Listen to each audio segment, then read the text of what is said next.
grosse entreprise du monde, c'est toujours Apple. Mais d'ici quelques heures, Google pourrait lui ravir la première place en termes de capitaux et devenir donc la première capitalisation boursière au monde, dépasser celle d'Apple qui s'élève à 534 milliards de dollars.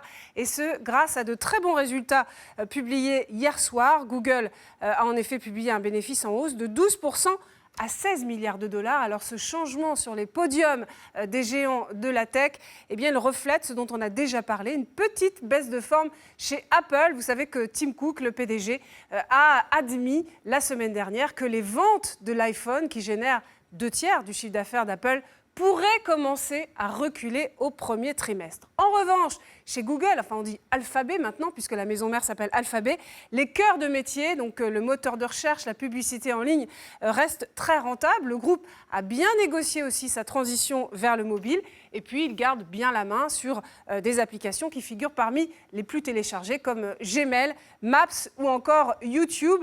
Comble du luxe, ces activités rentables lui permettent d'explorer des activités, disons, un peu plus futuristes, comme la voiture sans chauffeur, l'Internet par Montgolfière ou encore la fabrication du premier cerveau électronique. Alors attention, parce que Google doit quand même regarder du coin de l'œil un autre géant de la tech, Facebook qui poursuit sa croissance fulgurante et qui s'appuie aussi sur des applis très populaires comme Instagram, WhatsApp qui vient de franchir la barre du milliard d'utilisateurs ou encore Messenger, Facebook qui veut aussi devenir votre moteur de recherche de référence et qui veut aussi vous faire rester sur son site pour faire votre shopping en ligne. Facebook qui grappille à Google des parts de marché dans la publicité mobile et en ligne, mois après mois.